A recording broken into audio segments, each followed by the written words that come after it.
El nazismo esotérico.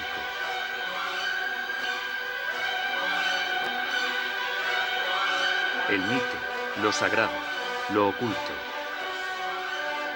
Una serie ideada, escrita y dirigida por Marco Dolcetta. La estética en el poder, la fascinación del arte, del cine y de la arquitectura.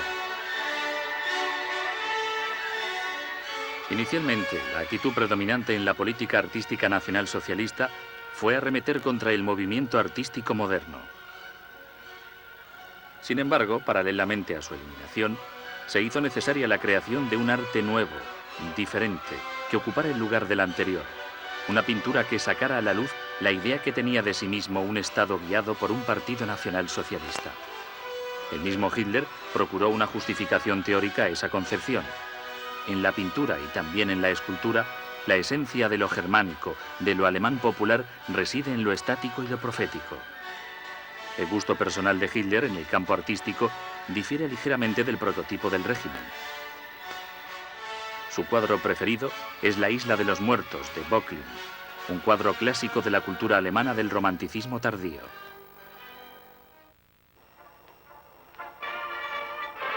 En estas imágenes inéditas vemos un grandioso desfile en Nuremberg. Aquí el Kitsch deambula entre una mezcla de ansias de grandeza y una vía intermedia entre un desfile imperial romano y las fallas de Valencia.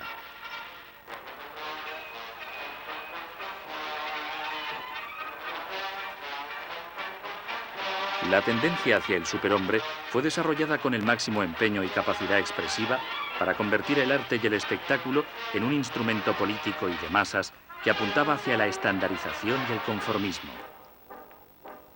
Las referencias culturales básicas del nacionalsocialismo fueron presentadas como ejemplos a seguir, ya que se pretendió que reflejaran los gustos y los intereses particulares de Hitler.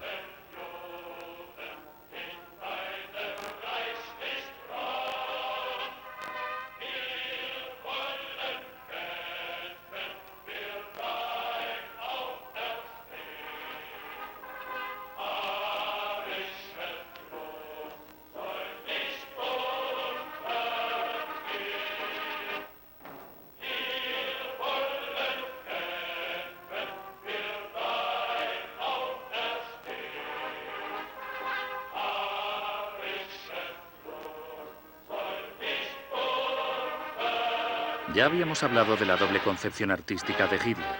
Por una parte, aparece el político que ama la idea de superhombre y las cosas imponentes. El clasicismo, el neoclasicismo, las águilas, las columnas y los gigantes. El aspecto viril, por tanto público, el hombre.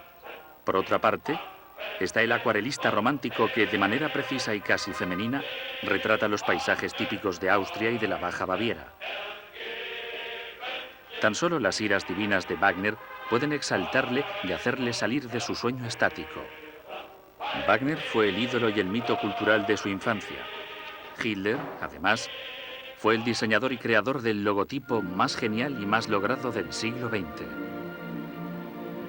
La cruz llamada. Por aquel entonces, en las manifestaciones multitudinarias, ejercieron una gran fascinación el aparato militar y los uniformes que aún hoy son fetiches para los coleccionistas.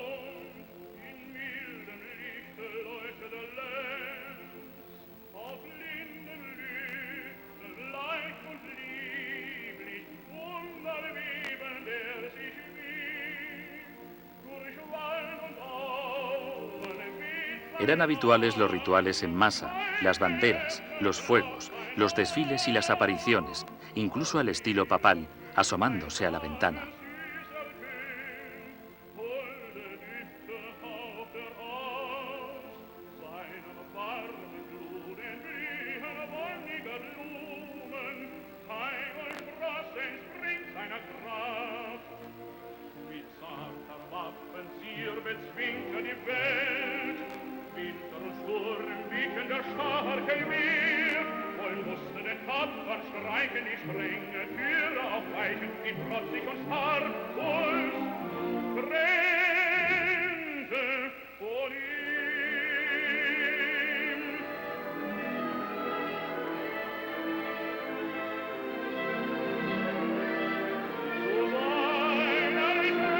La otra faceta de la condena a muerte del llamado arte degenerado radicaba en la catalogación, el inventario y el aislamiento de todas las expresiones de lo que se consideraba feo, según el nacionalsocialismo, y de su representación.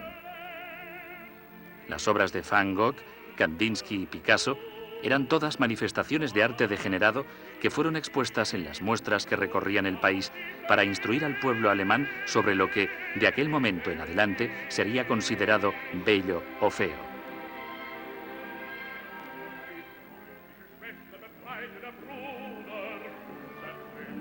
De hecho, estas obras se mostraban como ejemplo negativo de arte, pero el futuro es inminente.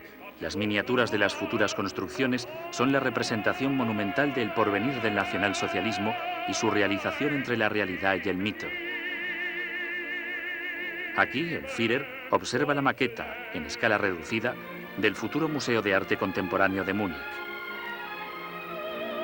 Estamos en 1933. Esta es la celebración de la colocación de la primera piedra del museo.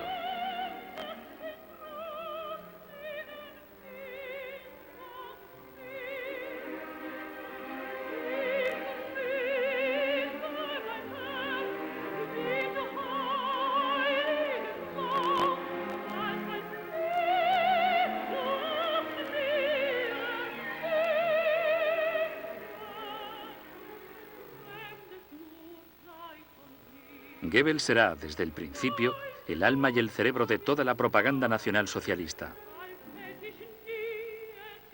Todo está planeado, todo es público, todo está masificado, desde el arte y el cine hasta la propaganda radiofónica. Estas son las salas del Museo de Berlín en 1936, en la llamada muestra del arte degenerado.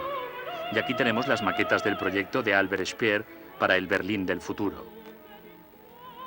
En 1945, si la guerra no hubiera tenido lugar y sobre todo si el nazismo no hubiera sido derrotado, Berlín se habría convertido en la capital del imperio mundial, el centro del mundo, en una representación un poco ingenua, pero de estilo puramente neoclásico.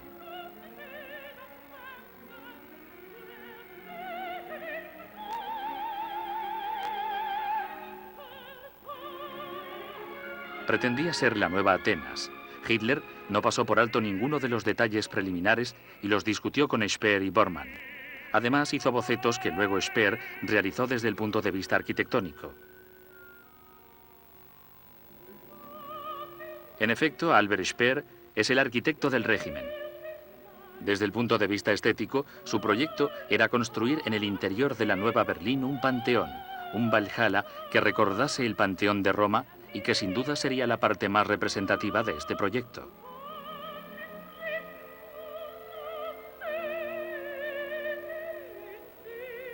Desde aquí podemos ver las montañas y el nido de águila, la residencia de verano de Hitler.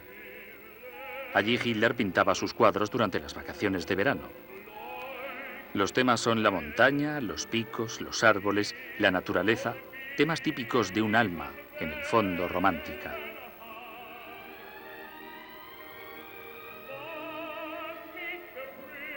Por el contrario, la exteriorización potencial del Geist, el espíritu viril de la raza aria, es un tema que inmediatamente hace pensar en las proporciones gigantescas neoclásicas características de la obra del escultor oficial del Reich, Arno Breker, así como de la arquitectura de Speer.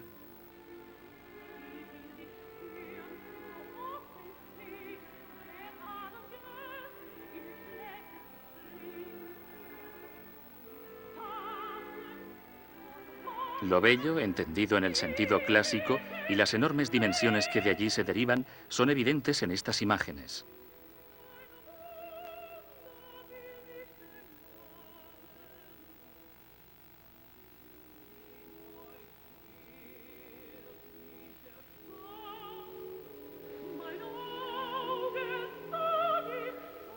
Albert Speer volvió a tomar este tema, característico de Breker, en un proyecto arquitectónico. Este es el panteón que habría tenido que erguirse en el centro de Berlín. Pero aquí lo clásico se entiende una vez más como algo de dimensiones gigantescas que corre el peligro de convertirse en una obra claramente kitsch.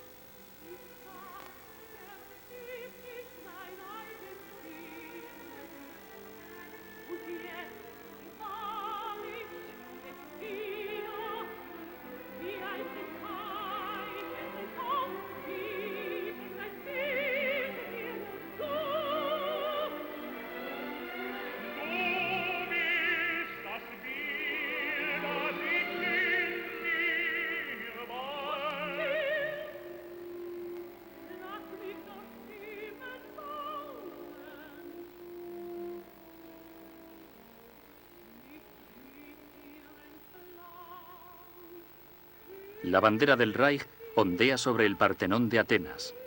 Por explícita orden del Führer, la ciudad no será sometida al fuego de la artillería.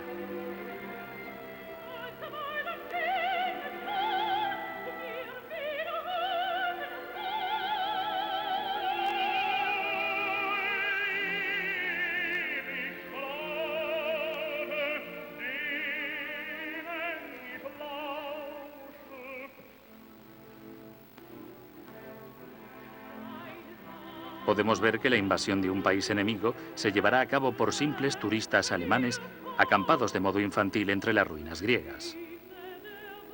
Esta misma escena la vimos en París, pero no en Polonia ni en Rusia.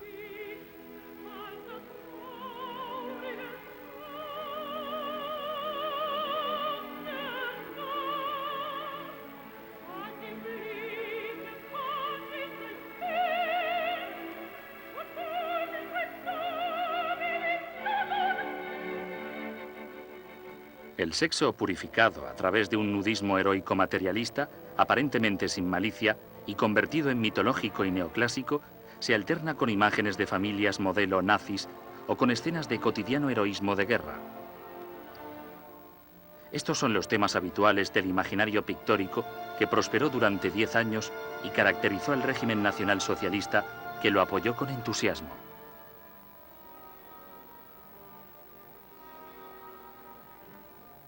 Pero si queremos prescindir de todo este fenómeno estético, quizás sea más interesante penetrar en el misterio oculto de la mitología del arte y en su íntima relación con el nacionalsocialismo.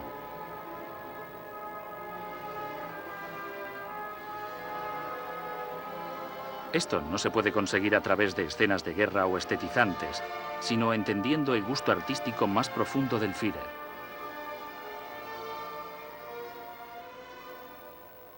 En esta foto, Hitler está en su estudio con Moreto von Ribbentrop. Acaban de firmar el pacto ruso-alemán. Detrás del Führer, la isla de los muertos de Böcklin, su cuadro preferido.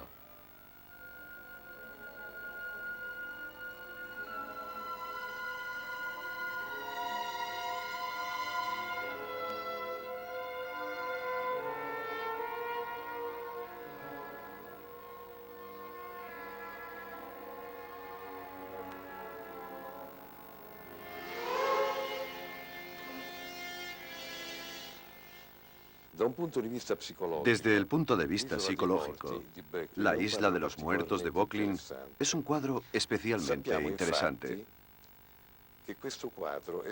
Sabemos que fue pintado de tal manera que se pudiera soñar mirándolo. De hecho, fue eso lo que le pidió la mujer que se lo encargó. Pero, ¿qué relación puede haber entre los sueños y este cuadro de Böcklin? El dramaturgo sueco Strindberg escribió una pieza teatral sobre la isla de los muertos, inspirándose en la teoría del ocultista Swedenborg, que también Hitler conocía bien. Tome, este es un escrito sobre el tema La vida es un sueño. ¿De veras? ¿Y qué es lo que dice? Que la vida no puede ser un sueño, que sería un absurdo. ¿Por qué? ¿Un sueño no puede estar lleno de enseñanzas? ¿Nunca tuvo un sueño que le enseñara algo? Sí, ahora que lo pienso, sí. Cuéntamelo, tenemos tiempo. Bien, ocurrió así. Un día recibí una larga carta anónima. Me pareció que estaba llena de maldad y que era indiscreta. La hice pedazos y la tiré a la papelera. Pero la noche siguiente soñé con un hombre erudito y sabio que estaba muerto y me enseñaba un texto escrito. «Cógelo y léelo», dijo. Lo leí, pero no encontré nada de extraordinario en él. El hombre erudito y sabio cogió el texto, lo levantó hacia la luz y en forma de filigrana vi aparecer otra escritura. De modo que me levanté y fui hacia la papelera. Y con mucho esfuerzo reconstruí la carta que había hecho pedazos. Encontré unas palabras sabias que ejercieron una influencia positiva sobre mi evolución personal. Por lo tanto, fue un sueño lleno de esperanzas. Si lo mismo se pudiera aplicar a la vida dejaría de ser un absurdo. ¿Es esto lo que entiendes? Exactamente. En este cuadro hay elementos esenciales que el pintor usa para aludir a alguna otra cosa. El mar, las rocas, los cipreses y la barca son los elementos reales.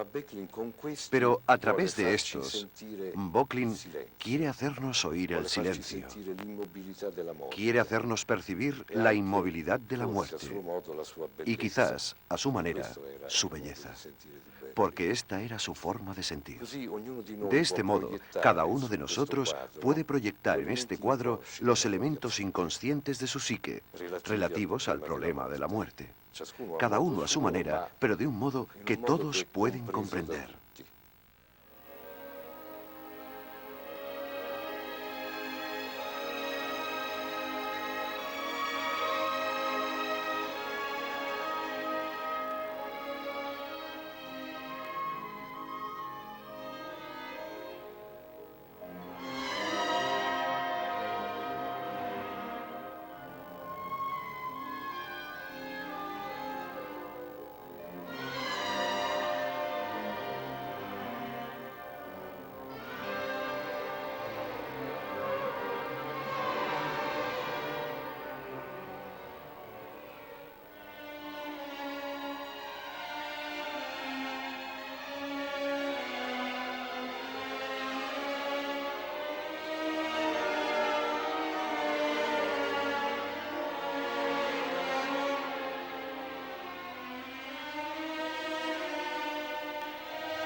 Este cuadro, pintado en 1880, provocó un inmediato revuelo. No pasaron desapercibidos ni su carga onírica ni su transparente simbolismo de bazar sensual.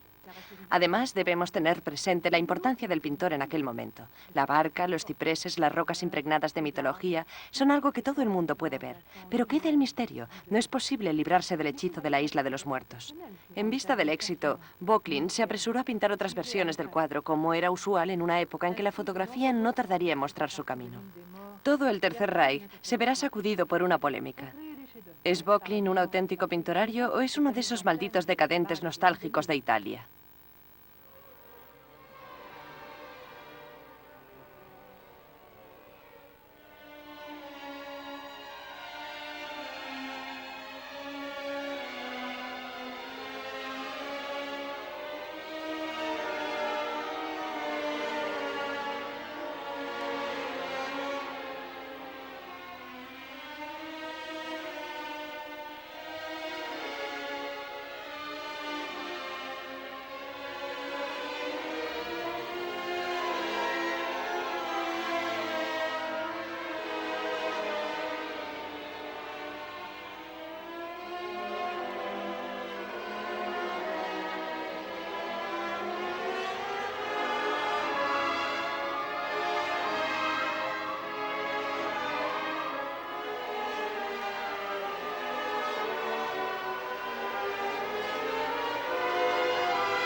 No creo que se inspirase en el cementerio de los ingleses, en Florencia. Su mujer dijo en su biografía que es muy probable que se inspirase en una foto que vio de la isla de Ischia, la cual posiblemente le impactó y le dio la idea de pintar el cuadro.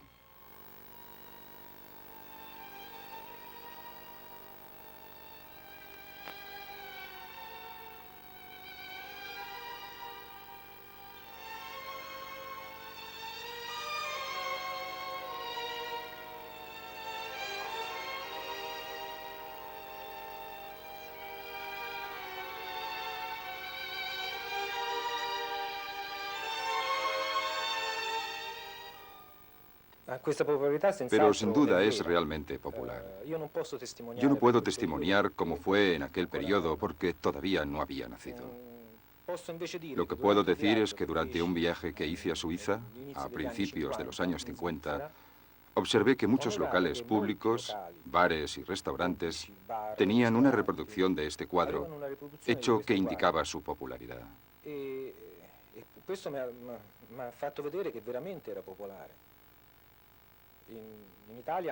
En Italia, en cambio, no era tan famoso. No lo conocía casi nadie, mientras que en Suiza todos sabían de él.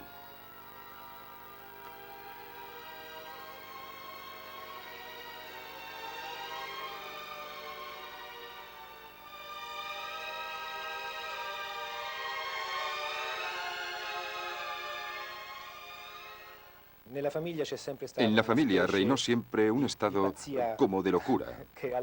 Me acuerdo que mi padre me contó que durante una comida a un hijo de Böcklin, no me acuerdo si era Félix o Arnold, le cogió una especie de ataque de repente. Mientras estaba cortando un pollo, con el cuchillo en la mano dijo: ¿qué pasaría si en vez de cortar este pollo cortara la cabeza de esta señora? Tuvieron que cogerlo inmediatamente.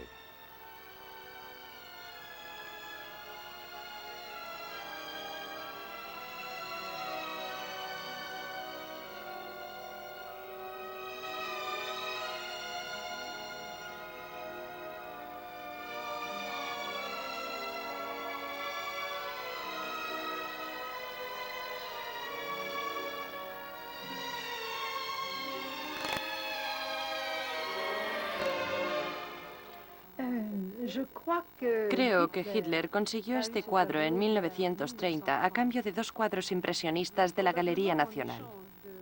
Hitler quería poner la Isla de los Muertos en el museo privado que tenía intención de hacerse construir. La fascinación que este cuadro suscitaba en Hitler está sin duda ligada al tema de la muerte, tan importante en la cultura alemana, y también ilustrado en esta obra. Aparte de tener el mismo sexo y vivir aproximadamente en el mismo siglo, ¿qué puede tener en común Freud, Hitler, Lenin, Dalí, Strindberg, Dробouillet o D'Annunzio? La Isla de los Muertos.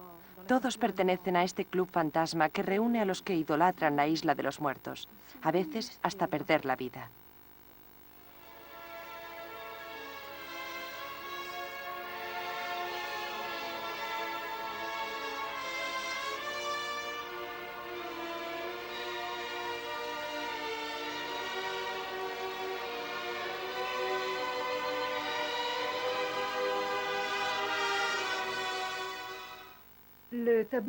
El cuadro desapareció en 1945.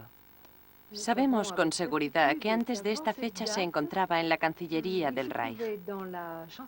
Tras la invasión de las tropas soviéticas, el cuadro se extravió. Puede ser que en los archivos de Moscú se encuentre una explicación detallada de lo que pasó en realidad. Más tarde, en 1979, un hombre de negocios berlinés regaló el cuadro al Museo de Arte Moderno. Creo que pudo llegar a poseerlo a través de la diplomacia alemana de Moscú. Durante la guerra ocurrieron muchas cosas aparentemente sin explicación. El hecho es que volvió a nuestro museo de Berlín a 200 metros del último búnker de Hitler. Una rara coincidencia.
Durante mi investigación sobre la isla de los muertos en Viena, encontré por casualidad este cuadro. Para ser más precisos, es un dibujo preliminar para una escenografía de un pintor austríaco de principios de siglo, Capelius. Este volvió a tomar el tema de la sombra de la isla de los muertos, es decir, la sombra que llega con la barca a la isla, que llega finalmente a la isla. Es una sombra extraña porque refleja su sombra circundada por un halo blanco en la oscuridad. Hemos llegado ya a algo no humano. En el interior de la isla, el pintor imagina un encuentro con una roca con tres figuras.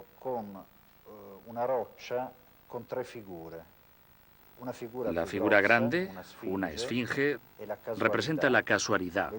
Dos más pequeñas, situadas a derecha e izquierda de la grande, representan el tiempo y el espacio, respectivamente. Esta sería una especie de tentativa de descifrar el enigma, si existe, del interior de la isla de los muertos. El boceto, que es una acuarela, en realidad debía servir, como es posible que ocurriera, para la escenografía de la película La isla de los muertos, realizada por un cineasta sueco.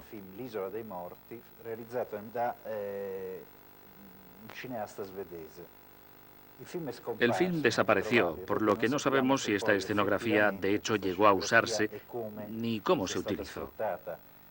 A partir de las notas biográficas de Capelius, sabemos que este y otros bocetos pertenecían realmente a la serie que él concibió como la continuación de la Isla de los Muertos.